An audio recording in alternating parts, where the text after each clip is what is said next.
Let's get sweaty. Hi guys, it's James and Matt, and today we want to do a slightly short video, if possible, on the story elements of Shenmue as a whole.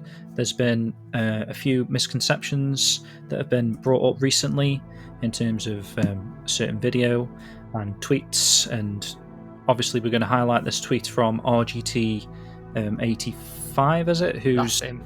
Yeah, he's kind of like...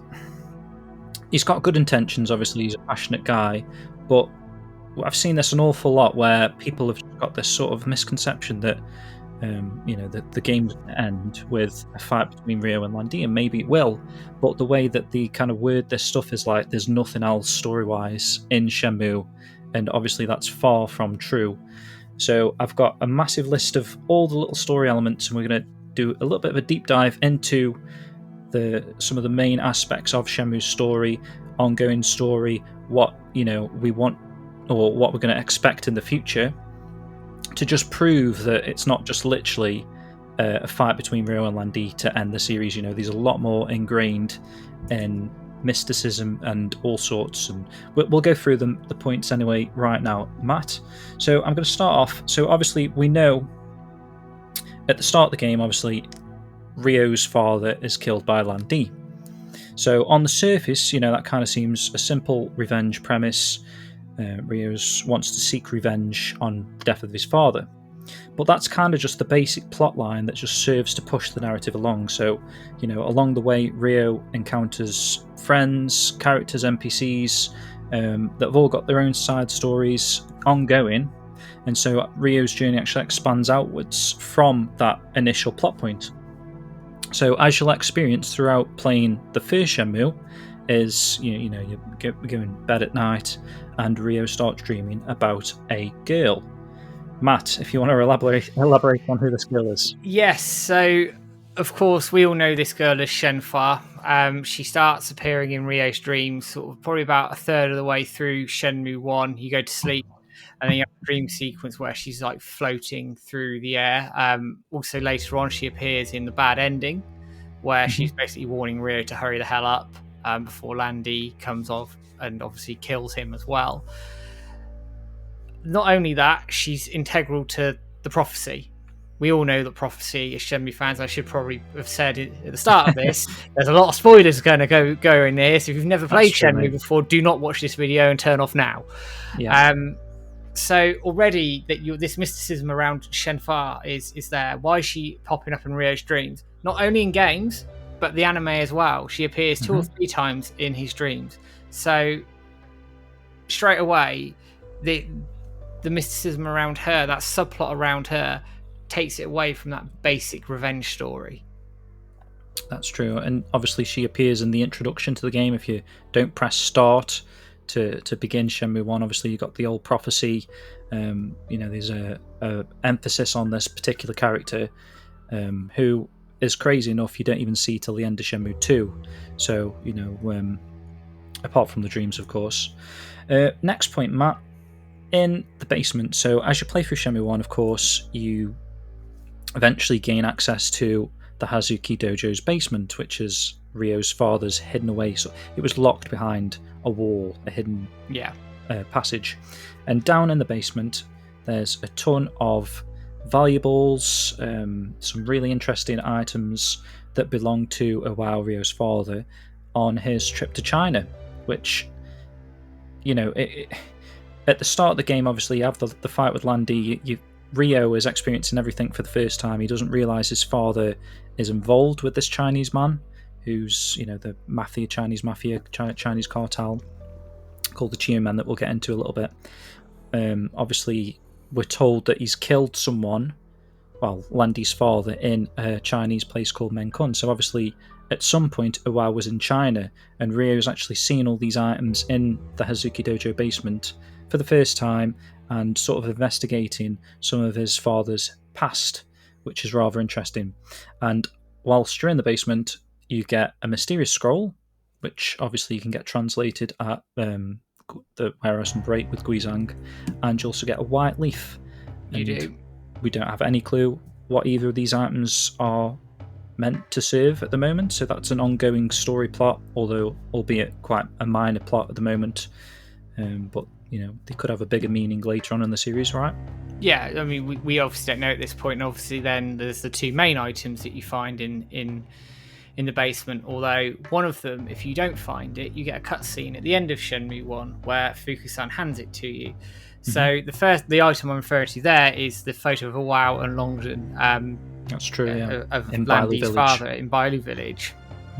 And if you don't find it, for whatever reason, because Shenmue obviously has branching paths, etc., Fuku-san will give it to you at the end of the game as you're about to leave. I didn't know this until a few years ago, so there you go, because you always pick it up just out of habit. And then obviously the second bit is the Phoenix Mirror and all the mysticism around that. Obviously you've spoken to Master Chen at this point. You know a little bit about the Chi Men, you know a little about Chi Yu. But again, the main sort of the arc of revenge is there. It doesn't go away, but all these other themes start cropping in with Shenmue. So it's not just coming into Ryo and Landy must face off. It's about the mirrors. It's about the Chi Yu Men.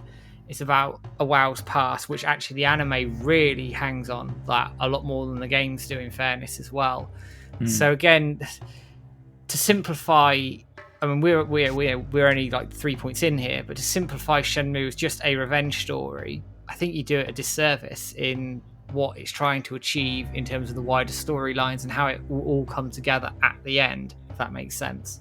Yeah, well, I guess as soon as you encounter this Phoenix Mirror in the basement, suddenly things are just blown open, aren't they? Because you've got characters start informing Ryo about the mirror, and then you get all this Chinese mythological folklore stories about the mirror, about the history behind the stone that it's created out of, and how that's how you kind of find out that the stone that it's made out of is linked to Bailu Village, where a WoW is obviously in that photograph. So there's a lot of things going on there. How is a WoW in possession of the mirror even? So there's a lot of unanswered questions there, and like you touched upon, when you speak to Master Chen, he's checking out the mirror. He explains that when the Phoenix and the Dragon mirrors combine, Chi Yu will resurrect on Earth. And if you do a little bit of research into Chi Yu, it's kind of this sort of Chinese mythological beast that apparently is going to devour Earth. So obviously you kind of don't want these mirrors to get in the wrong hands. No, and this again, Shenmue has this underlying theme of mysticism of Chinese mythology. There's so much of it in there that it adds, not fluff, it's probably the wrong word, but it adds like an emphasis of everything else around this revenge story. That actually there's a lot of things going on as an undercurrent around this that are driving this revenge story. The basic revenge element is driving things forward in that Ryo is headstrong, that's what he wanted to do. But then all these subplots are emerging. We talked about obviously the stone, the Phantom River stone that you obviously talked about in Debuit if you go to the antique shops and speak to Yagamashi as well. And then you sort of then start at that point, the game's still quite grounded in realism because it's all mythological. It's all... We haven't got to the end of Shenmue 2, which I'm skipping ahead a little bit, but we all know what happens there, and obviously we're going to touch on that in a bit. But at this point, it's very grounded. It's around your friends, it's around Ryo's community, it's around all those little subplots that are developing very, very slowly. I guess, Matt, if you'd only played the first game, you probably would think of it as just a revenge tale, because a lot of these mystical elements haven't really come to the forefront just yet. You've still got this, Ryo's headstrong, tracking down Landy. At the end of Shenmue 1, of course, he leaves for Hong Kong, and that's where Ryo's next destination is at the start of Shenmue 2. So if you'd only played the first game, I could kind of see, like, oh, why don't they just end the story? Ryo has a fight with Landy and wins. But obviously we're going to get a lot deeper as we get into the Shenmue 2 aspect. So I'm going to skip ahead into the Shenmue 2 aspect. Obviously, Shenmue 1 is a little bit more... It's got more depth than the story elements we've just touched upon, but a lot of that is like side character stuff. Yeah. Obviously, meeting up with Guizhang, who potentially could return in the future of the series. He did say he's going to catch up with him at some point, so that could be another minor story plot that we could have a bit of a continuation of in the future. But the end of Shenmue 3, of course, Guizhang's still not caught up, so I'm not sure if is something that's going to happen or not. So Ryo, along the way, he's been learning loads of different martial arts teachings from experienced martial artists, masters, and one of the main emphasis in Shenmue 2, of course, is not losing sight of, focus and trying to stay calm to do the right thing. That's when you learn about the four wudu, and Shuing teaches Ryo to have a mind like a polished mirror. And the game excels, I reckon, in the way that it tells this wisdom to Ryo, because it also informs it to the player as well, because it uses a lot of gameplay mechanics to kind of force the player to be patient as well. Obviously, you do the boot carrying as a bit of a job for Shuing, so you start to kind of like immerse yourself in the character of Ryo at this point, if you hadn't already, because now all of a sudden you're being told that revenge isn't the right path.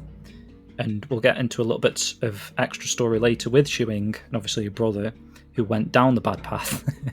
But obviously the game does a really good job, I think, of like taking the player to have a step back, calm down a bit, and just rethink, basically, about what the main goal is. And ultimately, like Awow's words at the start of the game, is to keep friends close. So, just cherish your friends.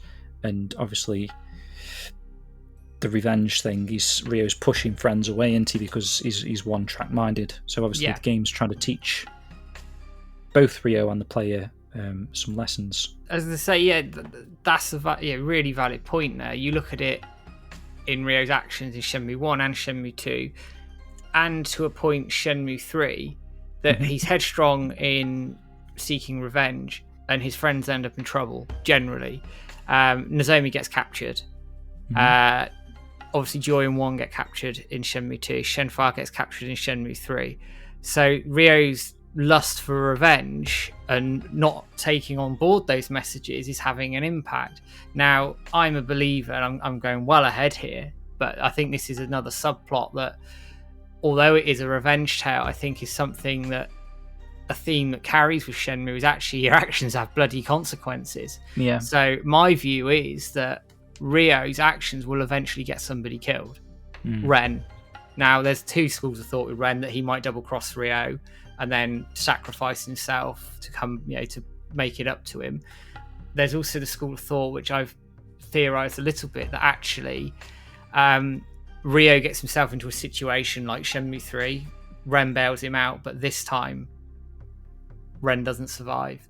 And that's like Ryo's epiphany moment, that you move away from revenge and all those teachings around the leaf catching, the mind of clear like a polished mirror, even with lacking kung fu that Master Bei talks about, and obviously Grandmaster Feng and Master Sun talk about in Shenmue 3, that he's lacking. Again, a theme of the anime, that Ryo is lacking a lot of, not just around his revenge, but his skills, his ability to control his mind.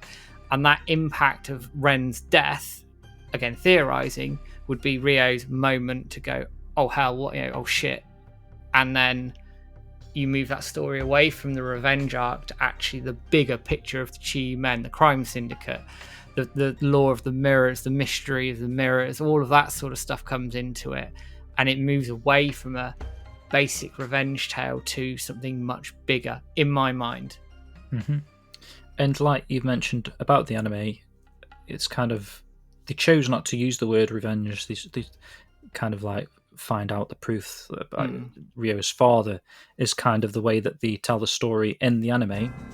And that's kind of what happens along the journey.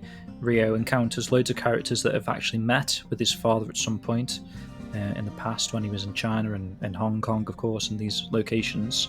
But they've all got the same or similar response, that firstly the shock that Iwao's dead. Yeah.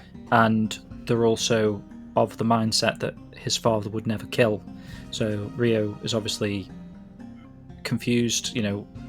His father's died because some guy thinks that his father's killed his father, and everyone's telling Rio that that's not Iwao's character at all. Iwao would never kill. So you've got this ongoing story there of like, well, what actually happened back in the day in Menkung? What is his father capable of murder? Obviously, we know Landy's father was originally entrusted with both of the mirrors, so the Phoenix and the Dragon. And we've seen that photograph where Iwao's friends with Landy's father at some point in Bailu Village. They're laughing, they're in the photo together. And actually in Shenmue 3, characters there, masters there, who remember when Iwao was in Bailu Village, they're saying that they were friends, they got along, they were training together, and then suddenly one day they just stopped coming to the village.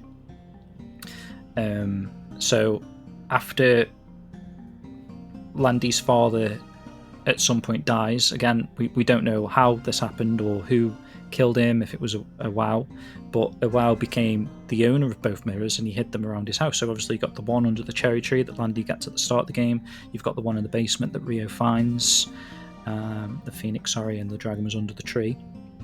So did Iwao kill Landy's father for them? Why did he have to hide them?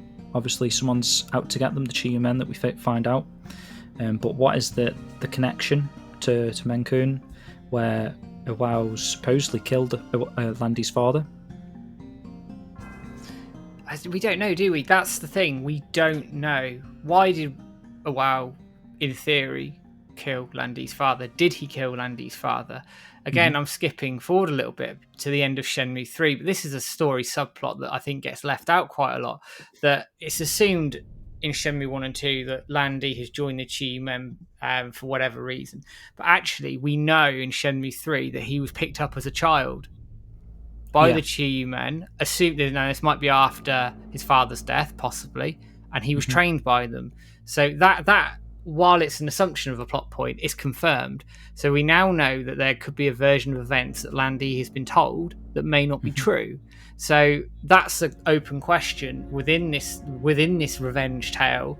Another subplot is actually, was Landy wrong in what he did? Do we know that or not? Will we find that out? So that's an interesting sort of plot that's not been explored too much just yet. Hopefully it does in Shenmue 4.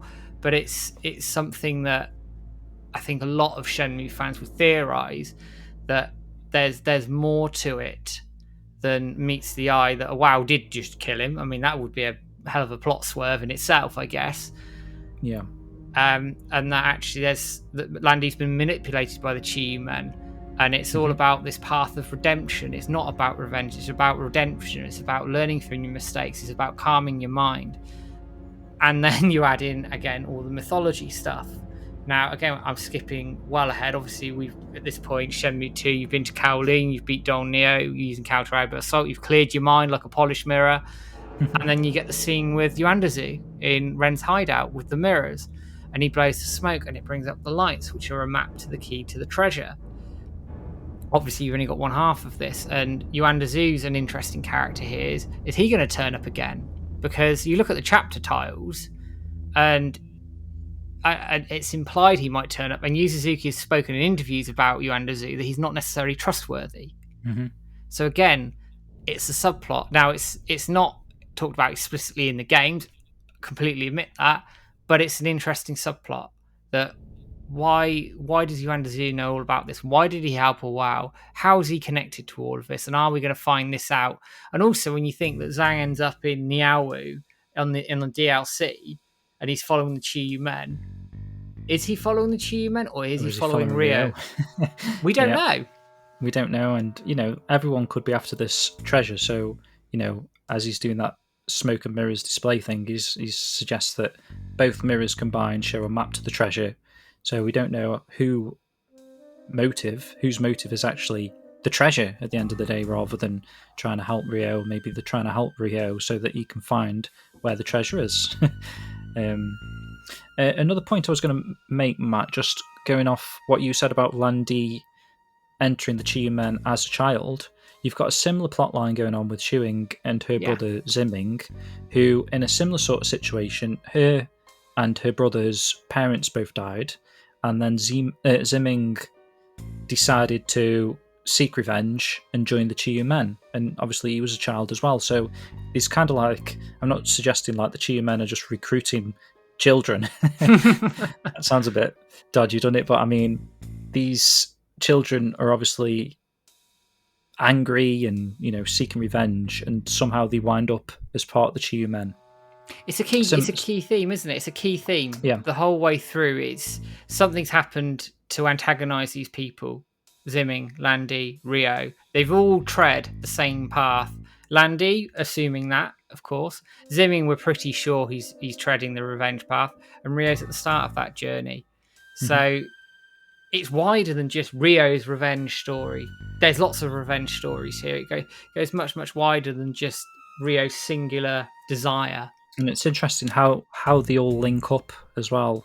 If you think about Landy's father was killed, Landy killed Uao's father, and then you've got the plot going here where it's like Zimming's father's been killed, so Zimming goes to kill the person that, there's a lot of like revenge, murder, it's like he's died, so I'll go kill the person that killed him.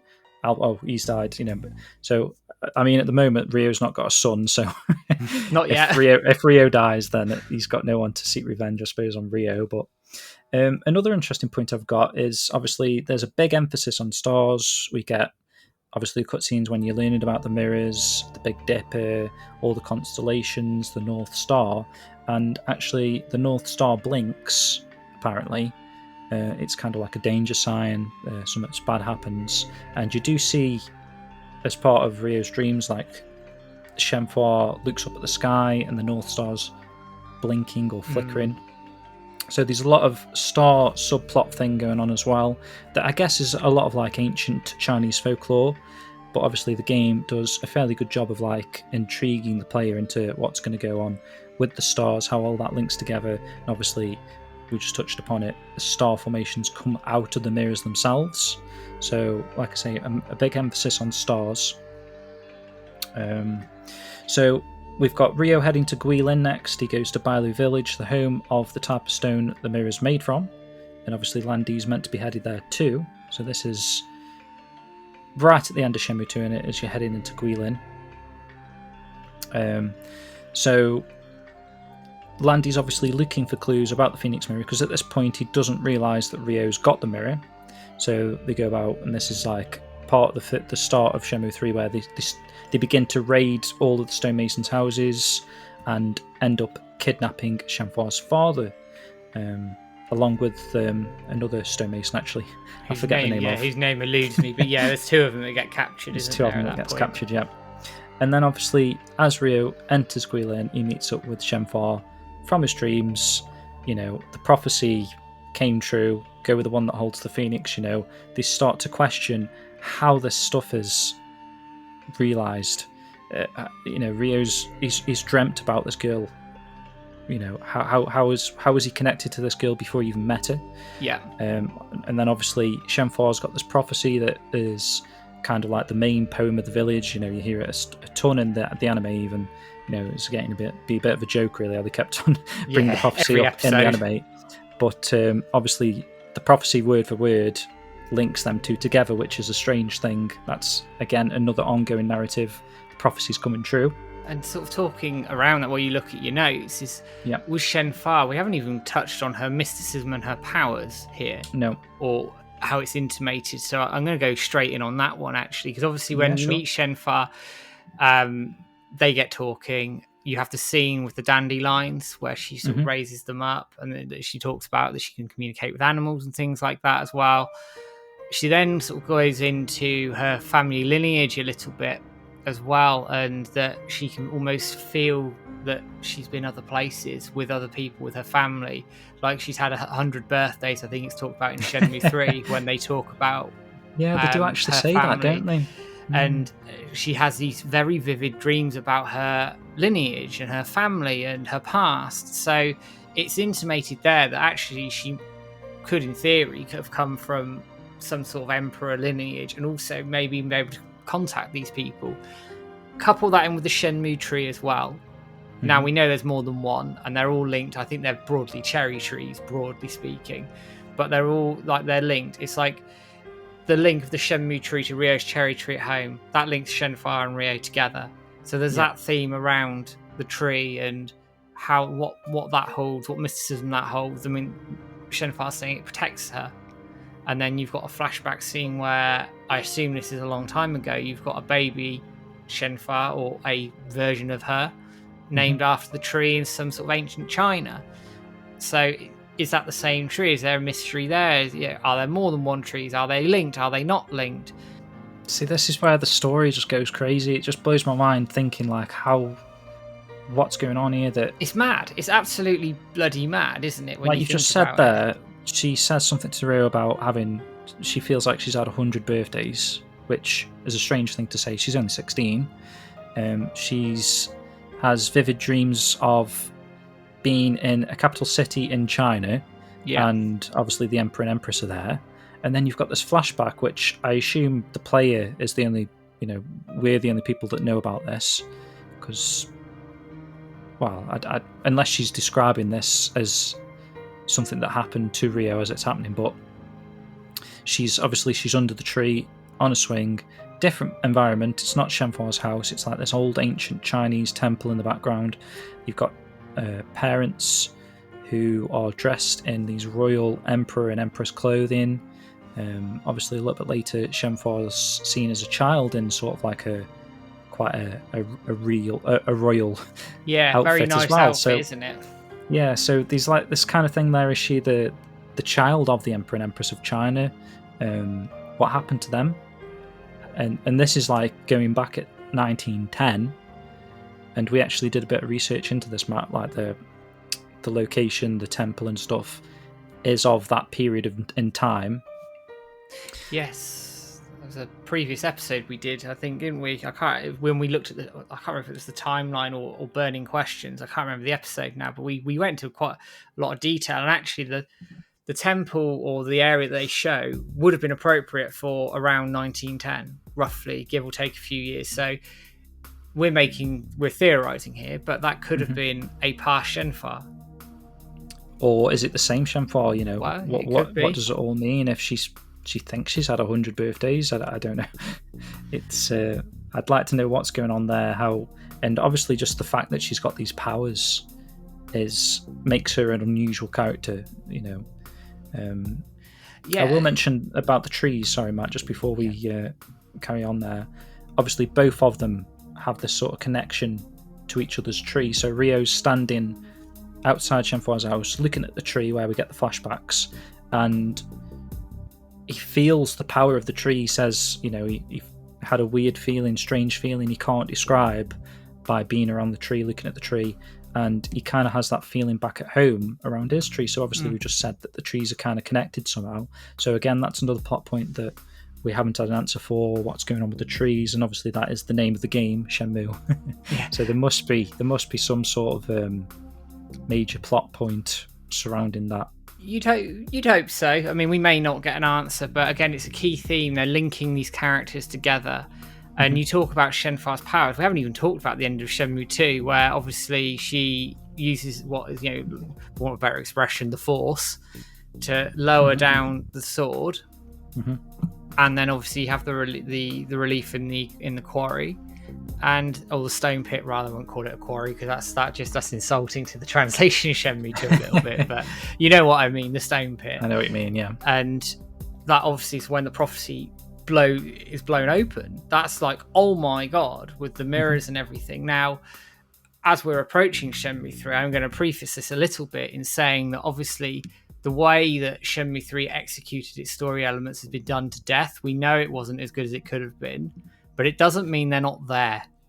I think that's the big sort of theme we're going into with this sort of section, is actually there's more to this than I think it's given credit for a little bit. And there's some major plot points that we're going to come on to, which really changed the status quo of Shenmue. So with Bailu Village, obviously, James, you just touched on this, 1910, that's when the mirrors were commissioned by the Emperor at the time. And they came to Bailu Village to find the stonemason to do that, who is Shenfar's lineage. So it's, I think, her grandfather or great grandfather at that point. I'd have to play the game again to make sure I was completely accurate on that.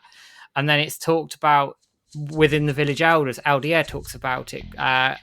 Grandmaster Sun talks about it. And the other guy whose name I can't remember, but with the one with the massive pipe at the top of Sunset Hill. That might be him. And they're all... That's it. And they all remember this event, this massive, massive event. So it's a huge deal in Bailu Village. It's a massive deal in Bailu Village that these mirrors were commissioned. We don't know why they were commissioned there, other than that there was a good stonemason. So then...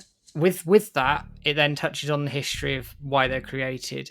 And then as we move through Shenmue 3, you do get a little tidbit around a WoW time training there. Not as much as I'd like, but you do. You know that he was training with his friend and they stopped coming. You talk to the monk at the temple who hands Ryo the email, which is addressed to Ryo's mother. Yeah. So that's another little subplot there that we didn't know about. Akane. Now, whether that'll go anywhere is another point, but fine. And actually, it's well known within the villagers that a WoW was there, and Grandmaster Sun talks a lot about that, as does Fang as well, because there's that tree scene. You're kind of getting Ryo following in his father's footsteps. Really, everywhere that he ends up being is a place where a WoW's been at some point, which is interesting to say the least. That he is following his footsteps journey, his father's journey, to a certain degree anyway. And that's I think the theme of revenge is obviously, it doesn't go away, but it starts moving more towards the Ryo is following in his father's footsteps. You get a bit more of this in Niaowu as well, but I'll hold that point there for now. But then again, the mystery of the mirrors comes back. Obviously, you take out Yang Lang. You go to Aldier, you find your tokens, and you end up in the bell tower. Well, first, Matt, that's when we get to see another power of Shenhua's. We do. I forgot this. Taken out Yan Lang. She's kind of like gets in his head somehow. It's a very bizarre scene, really, when you watch it for the first time. But she must be using some sort of a mind power. Obviously, we mentioned about Shenhua's powers before, and obviously she did the Sword of the Seven Stars thing, touches Ryo, sparks go flying. There's something weird going on where she hand Jedi bind the sword into the thing. I know we get a slightly smaller sword in the third game, but something's crazy with Shenhua and how she's got these powers and what they all are. And it's also assumed that she does the same sort of mind trick on Ren a little bit later, just from context of how that scene plays out. Yeah, very true. And actually, I don't know how much canon is in Shenmue Online or not, but it is heavily intimated with Shenhua at this point when the clouds come over and she bursts with her powers on that cliff top. That's massive around her powers. And then also you go back to the Project Berkeley stuff, which looks like the cliff temple. Where she shoves those guys off and Landy turns around and he's like, what the hell? There's all this stuff around her powers that we don't know. Now, I'd love Shenmue 3 to go into more of that, absolutely. But are they saving that for Shenmue 4? Again, it's more than vengeance. What is Shenhua? What are her powers? How does she link this together? How is she linked to Ryo? And what is her wider role in this? It's bigger than just centering Ryo. It's bigger than that, and it's bigger than Ryo. And the story of revenge, as you start expanding it out, it's much, much bigger than just Ryo's quest for vengeance. That quest for vengeance is a cog in a bigger machine to the end of what would be a Shenmue 4 or a Shenmue 5. So, without going into that too much further, pairing it back, obviously we find out about the scroll in the bell tower, and it has the map to the cliff temple. It notes that you have to go to Niaowu. We never had these before. We never knew about these. It was intimated around the mountains in Shenmue 2, the painting that was retconned for Shenhua's wall, that she said, oh, the mountains are dangerous, we don't go there, sort of thing. I'm making that, it's something like that. Something like that, yeah. So we now have this scroll that's guiding them and it's saying go with the one who holds the phoenix. So you find out more around where they're going. Now we know it's linked to treasure. It's talked about with Master Chen a little bit, and it's talked about with Ren and Yuandasu. So it's not new, but it gives us a bit more context as to where we're driving towards, and hence why we end up in the Niao. location of the treasure, basically. Yeah, which we didn't know before. Yeah, and obviously the mirrors are apparently the key to unlock the treasure. And again, still at this point, we don't know what the treasure is exactly. Is it good? Is it bad? You know, could it resurrect Chiyo? For all we know, because obviously you need both mirrors, and we've had that foretelling early from Master Chen. So there's elements of good and bad. We don't know what kind of treasure is in store for Ryo when he actually gets there, or wherever's going to unlock the temple. Which leads us into Niao, actually, Matt. So Landy has a sort of like a headquarters operation castle based in Niao, and obviously it's the whole second half of Shenmue 3. Quite a few things go on in Niao, perhaps not as much as Bailu side of things, but Niao is the next destination. Ren actually meets up with Ryo in that part, so that's Ren comes back into the story. Mm-hmm. And since arriving in Niao, you've got this mysterious lady that keeps popping up all over the city and semi-seduces Ryo. Yeah, well, true. She does. I mean, that's an aspect of her character which we'll find out a little bit later. But Ryo's kind of like, I guess he fancies her, that he keeps staring at her, and he's intrigued by her anyway. And obviously that leads to trouble. Yeah, doesn't it just? I mean, you talk about trouble. You come across her what? You come across on the boat, obviously the opening cutscene. She's looking at that kid a little bit later, isn't she? Yeah. And then as you're hunting for the red snakes, she pops up a couple more times, and I'd love more around her, absolutely. But it does beg the question who she is. And then obviously when you finally get the move to beat Ji, as it is, she's in their hideout going, well, I own it. And they've gone to the castle, which you've just sort of touched on, that Landy, obviously we don't know this as players at this point, we obviously know it now, is Landy's at the castle. And it's building up for this big reveal, which actually where I think, again, I'm sort of putting a disclaimer on this, is Shenmue 3, I think, heavily weighted all of its big stuff at the end and didn't build to it. The build to it wasn't there like in the first two games, so I can see why people feel it's a bit empty. I get it, I understand it, and I agree with people, whether you liked Shenmue 3 or didn't like it. It's the one thing I think we all agree on, that the story didn't do enough to build to that point. But when you look at this ending of Shenmue 3, and we skip through a lot of Niao here, is you've got the reveal of Niao-san, right? So that's a big reveal. We knew she was coming, and it turns out she's this mysterious lady. Number two, she's kidnapped Shenhua. Yeah, she's kidnapped Shenhua to get the Phoenix Mirror. Ryo hands this Phoenix Mirror over. Now that is a massive deal, that Ryo no longer holds the Phoenix Mirror. He's had this for basically 3 games at this point.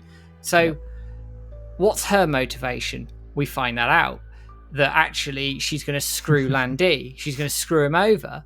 And as Ryo is manipulated, I think, to go up to the castle to confront Landy, how she knows about this sort of stuff, I don't know. Who's tipping her off is another question. One question I've got is, does she not know that Landy's got the dragon mirror? Because that's the thing. If she burns the castle down, she mustn't know. She mustn't know. But how does she know that Ryo wants to go after Landy? Something's been fed in there somewhere, hasn't it? And she manipulates him to go up there.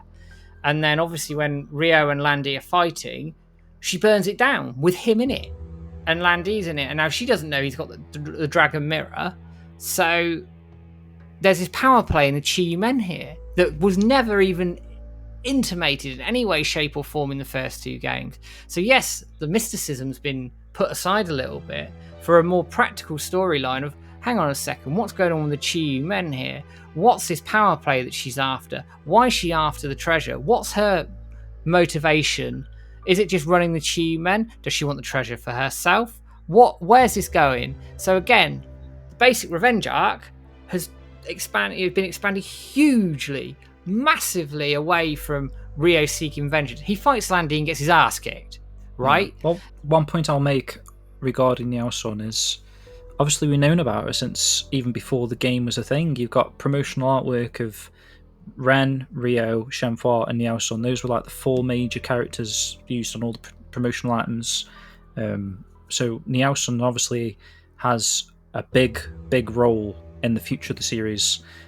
She's got a very small minor part in Shenmue 3, and obviously that's not just going to be her part. If she's been hyped up since before the first game as this character, so I think she's got more storyline, and obviously she will have, because she holds the Phoenix Mirror now. She's, whatever her intentions are with that mirror, that's going to be interesting to find out in the next game. Like say, it's more than just a revenge plotline now. There's loads of little factors going on. You've got chaos within the Chiyu Men now, split factions. There's a north, south, east, west. That's been talked about in interviews. There's supposed to be different leaders per each of those branches of factions within. So if they're all rivals against each other, that's quite, wars within a corporation. I don't know if that's the right word for that, but but I see exactly what you're saying. I mean, we obviously don't know how that's going to play out with whether the 4 leaders will appear or not, whether the story's been changed from the chapter tiles, etc. But the fact that there's this power play going on between Nielsen and Landy is huge. It's massive, because we always wondered how she would fit into this story. We knew she was manipulative, she was vindictive, and we also know she's involved with Zimmy in some way, shape or form because of the comic in Shenmue 2. So how's that going to get resolved as well? So to say that Shenmue, I mean, at a very basic level, it is a revenge story, but all you have to do is scratch the surface and engage in the story all the way through, and even Shenmue 3, and you get this massive plethora of stuff that's come out there. The theme of revenge is there, but then there's the other things. The mysticism of the mirrors, Shenhua's powers, Zimming, Zhuing, all of that feeds into this massive epic tale, which, quite frankly, cannot be told in an hour in a bloody anime. No, you no can't chance. do it. You cannot do it. Rio and Landy do have a fight, and Rio doesn't touch him. You can't get one hit on Landy. No, so nowhere near him. How that's ever going to just be a thing where they have another fight and suddenly Rio wins? He's got to learn more martial arts. He's got to improve. I don't know. I can't even imagine right now how he's going to do that if he can't even lay a hit on him at the current time. Well, this is the thing. Have to have a training montage. Well, yeah, that or a time skip, which is again, it's been theorised on the forums as well. And actually, to bring that point in, and I will try and find this magazine shot. Years back, when Shenmue 3 has been previewed, it was talked about that Shenmue's journey, Rio's journey, could take 1 to 2 years in game time. So that's a massive learning curve for Rio, 1 to 2 years. That's a massive journey of discovery, of improvement, of going with his friends, of discovering all the the mysticism, all the things around the mirror, the Chiyu Men and everything. And you look at the chapter tiles as well. There's 11 chapter tiles in there. Some have been cut, we know.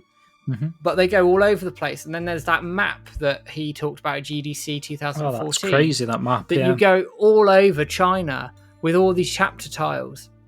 Again, it may have changed a little bit here, but I want closure as much as the next person, right? And we talk about the ending of Shenmue 3 where it confirms you've got to go to the Cliff Temple. Shenhua's dad confirms all of that stuff, confirms about Landy joining the Chi Men, the mirrors being entrusted to his father, all that stuff. It confirms it, so it doesn't develop that side of things too much around the mirrors. But the flip side of that is the Chi Men storyline has developed massively in that 5-minute slot. It's then how Shenmue 4 brings it together. And you can't do that in an anime in an hour. I mean, Jason DeMarco mentioned this when I interviewed him. Half a season will be Shenmue 3. The next half of that season will be Shenmue 4, in theory.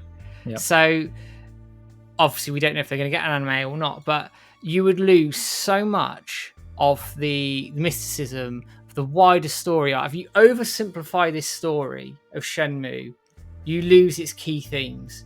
You lose its key heart. You lose so much of it that I think you'd be doing it a disservice. And actually, if you do start rushing these things, you'd be sure that people will go, why wasn't this resolved? Why wasn't the mirrors resolved? So Why were people powers resolved? won't be happy, even if it does get cut short. You get your closure. People still won't be happy with that because it's skipped out a massive chunk. It's obvious from everything we touched upon. I mean, there's a few more points going through my list here, Matt. Obviously, Ren's thrown a fake mirror out the window. So Landy, does Landy think that was the real mirror? We don't know what's going to happen to Landy at this point. We do get told that he's on his way to the Cliff Temple. I'm assuming that maybe Shenhua's father overheard him mention that was his next destination. But I mean, at the moment, we don't even know if he's still alive. He could have burnt in the fire, but I assume Landy's obviously capable of getting out. He's a slippery eel, is Landy. He'd be fine. Yeah. So, and we'd assume that Niao Sun's heading to the Cliff Temple too, if she knows all about that sort of stuff. So, obviously, we see the three characters at the end of Shenmue 3. Massive spoilers, I know we did say this at the start, but they're heading to the Cliff Temple, and Ryo doesn't have the mirror anymore. Landy's got the Dragon Mirror, and Niao Sun's got the Phoenix Mirror. So, how that's going to play out is going to be interesting. So, and then we've obviously got the ongoing storyline of Zimming. Ryo actually has another item in his inventory, the other half of the Yin and Yang amulet. So you'd assume that we're going to encounter a character that perhaps has the other half around his neck, and Ryo's going to identify the other half, perhaps show Zimming his half, and then he's going to have some sort of a reminiscent of his sister, perhaps, and I don't know, maybe he can come to his senses and end up helping out, for all we know. Yeah, I mean, we're going well into sort of much further down the story here, but it's a valid point. And actually, looking at the points you've made in the chapter titles, Zewing is due to come back, assuming that's followed, and there's a death. Now, I've obviously theorised about Ren. The other theory that's gone around is actually Zimming redeems himself by sacrificing himself. Again, we don't know this, we're guessing, but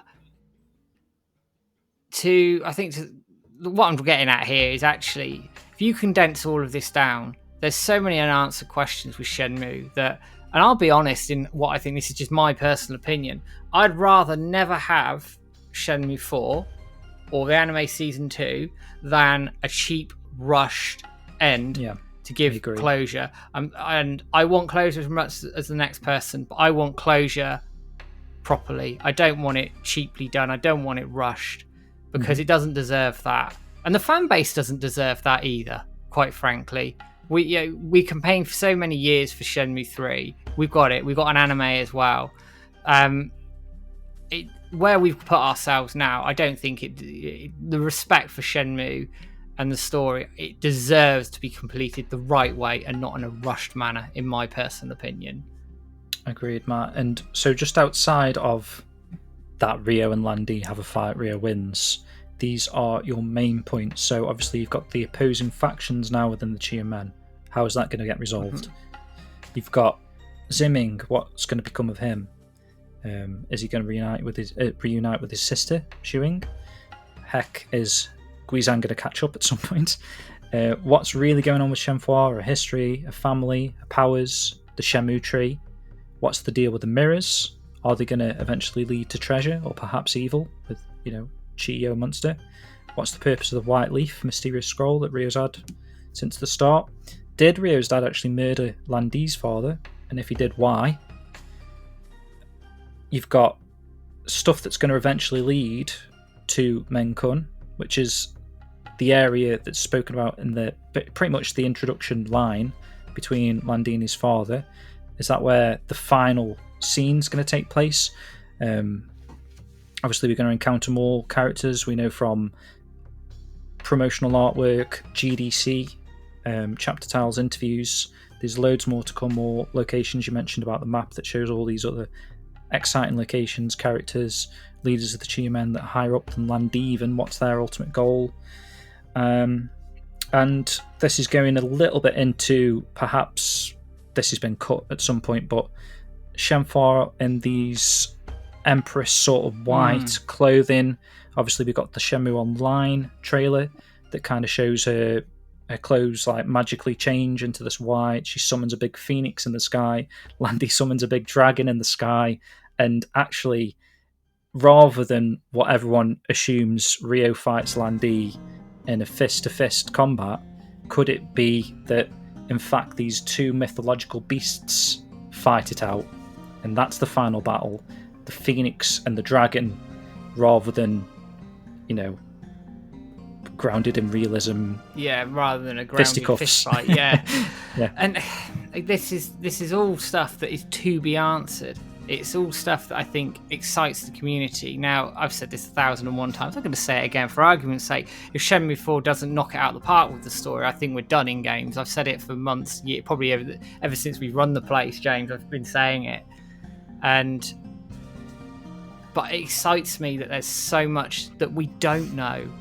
That there's so much out there with the story, with the chapter tiles, and everything else in between. And bearing in mind, we've covered this in, 50 minutes, an hour, right? Mm-hmm. So we could be sat here for 4 hours talking about this story. Honestly, you could, because there's so many fan theories over the years for the tiniest of details people have dissected.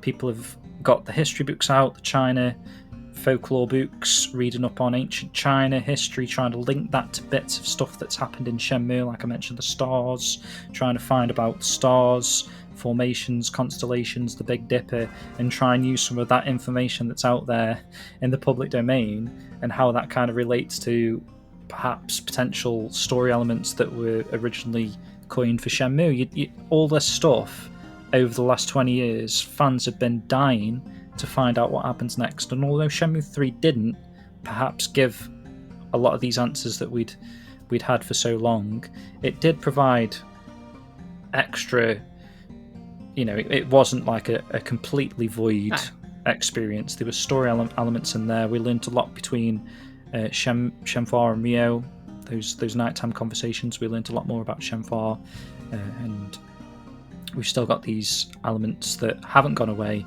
her powers, her dreams about her parents and the sort of stuff. So there's a lot of stuff to be resolved. Obviously it didn't get resolved in Shenmue 3, but we knew that from the start. We knew that Yu Suzuki had a plan of 6 games, potentially been cut down to 5 now, condensed.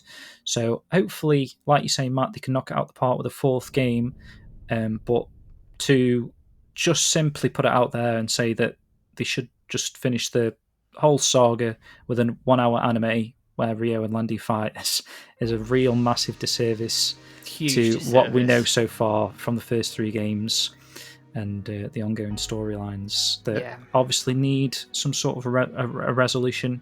It's not just a fight between Rio and Landy, and I think we've made that quite clear. All the things that we've just discussed there, Matt. Have you got any closing words before we end? I think just to close it off, I mean, if you've watched all of this video, you've probably been spoiled anyway, but I'd urge anybody who is interested in Shenmue and its story to just engage in some of this stuff, some of the deeper storytelling, especially with the first 2 games. The storytelling rivals games today. It really does, in my mind. There is so much here for Shenmue in terms of the story, and there's so much more that we need to find out. There really is, and for me, you can't oversimplify Shenmue as a revenge story. There's much more to it, and like you say, James, you do it a disservice if we do oversimplify it as a revenge story. It is a revenge story. It is a cog in a much wider story that is going to go all over China with lots of other themes here. The theme of vengeance, the theme of redemption, the mysticism, Shenhua's powers. There's so much here that. And I said it again, I'm going to say it again here, that is, you wouldn't do it justice if you just condensed it down into a simple Rio beats Landy scenario. I don't think it would work, and I think we would be left a little bit hollow as hardcore fans with all these other questions that we want answering. And I'll put it out there, I don't think we need to be concerned about trying to finish the story at the moment, because it's only 2019 when we had Shenmue 3. So it's only been 2.5 years. We've only just finished the anime show run. Mm-hmm. In fact, it's still airing in Japan. So to kind of put it out there that Shenmue's dead again, and people are crying out for closure, I think that we've only just brought the series back to life after that 15-year hiatus. And I don't understand people wanting or wishing the end of it when it's come back. It's made a resurgence. We're here, we're getting merch. Sega Shop is still selling merch. We've had the anime soundtracks just released about a week or two ago. These things that are happening right now, Shenmue-wise, and just to try to say, we need an ending right now when it's thriving is a disservice in itself, to be honest. Yeah, definitely. And Cool. And we just, there's more to come, guys. There really is. And I think we just need to invest in it and what's to come, because there's much more out there than just support the series. CI. Just keep supporting the series. Like I say, it's ongoing. And hopefully Yu Suzuki can find a way to make that fourth game happen. Or, the second series of the anime. Whatever comes first. And just embrace Shenmue, its story, and don't wish the end of it. That's all I'll say. Yeah, no, don't, because I think we'd be left a little bit hollow. And as I said before, I'd rather it was done properly or not at all. Simple as that for me. Spot on. Right, guys, so thanks for watching this video. Hopefully we've summed up all the story points there. It went a little bit longer than I expected it would, but I think that just kind of shows how much story is actually in there that needs a resolution. So thanks for joining us. If you like the video content, let us know in the comments below. Like, subscribe, hit the bell for notifications and whatever, and we'll be back with either a podcast or another video soon. So until then, take care. Have a good one, guys.